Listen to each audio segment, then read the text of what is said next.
December 20th, 1943. 25,000 feet above Germany. Air so thin it could freeze a man's soul. Engines pounding. Oxygen masks frosting. A sky scattered with black puffs of flak, blooming like deadly flowers.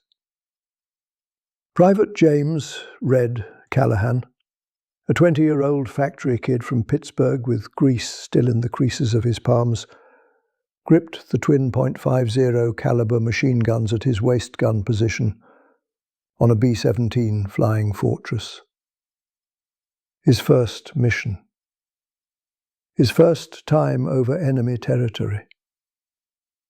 And fear, real fear, gnawed at his spine like a living thing. Red had never seen a battlefield.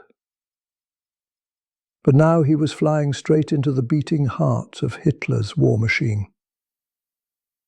Bremen. The Germans called it an iron city.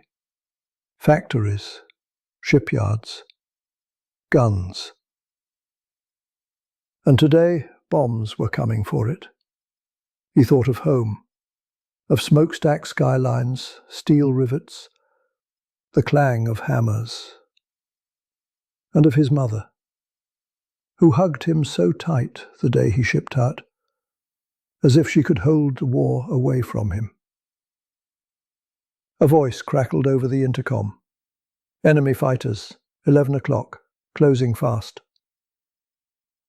The veteran gunners steadied themselves. Red felt his hands go numb, not from the cold, from dread. Then, out of the grey winter sky, they came. Messerschmitts and Focke-Wulfs, sleek, merciless predators.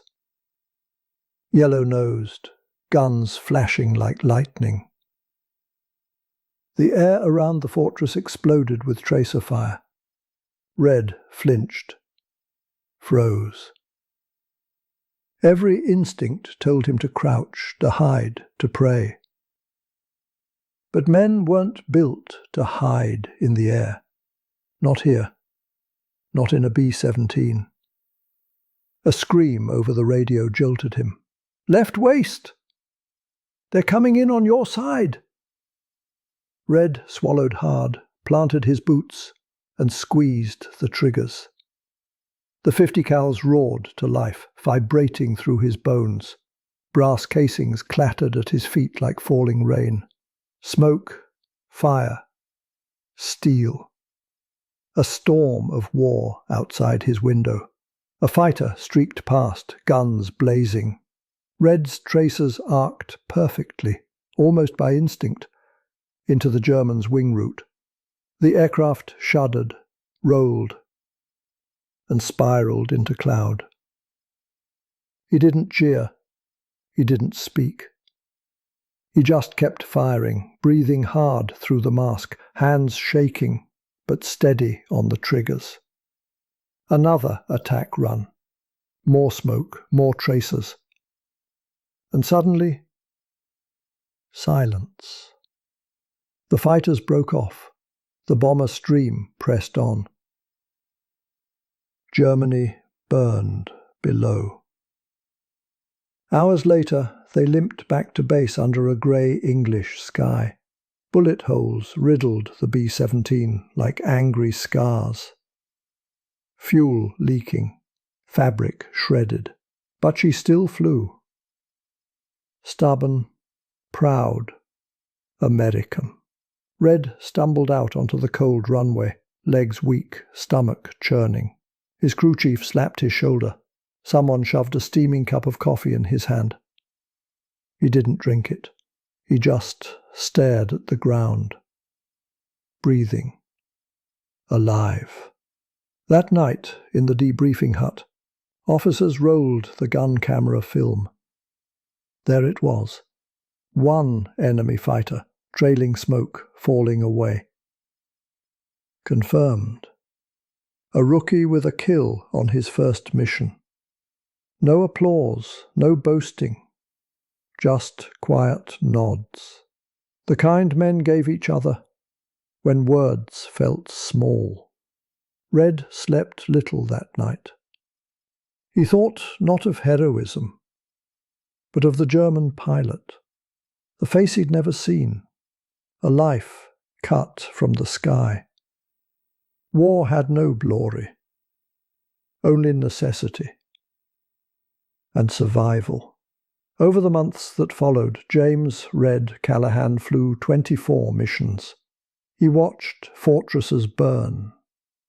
He carried friends to their final blankets of white cotton sheets in the base hospital. He smoked too much, laughed too loud, and prayed more than he ever had in church. By war's end, he'd earned air medals, respect, and a 1,000-yard stare. But when he finally stepped off the troop train back in Pittsburgh, he didn't speak of kills or courage. He kissed the dirt, hugged his mother, and went to work in a factory again.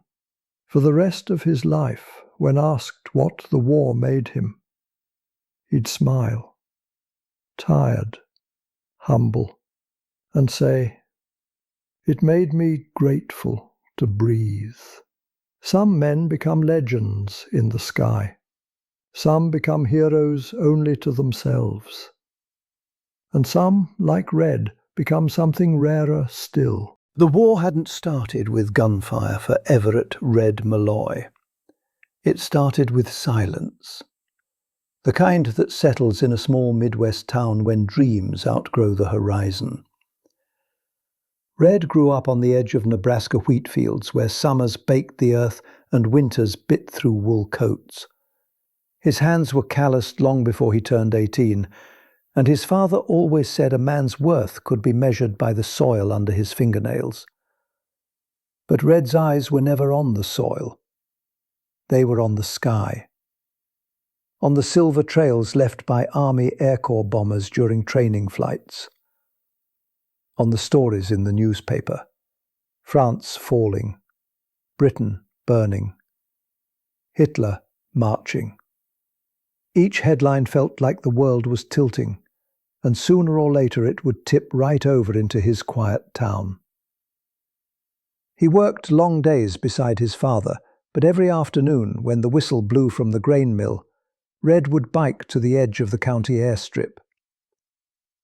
He'd sit on the hood of his grandfather's rusted Ford and watch pilots take off, clutching the edges of the metal as if he could feel the vibrations himself.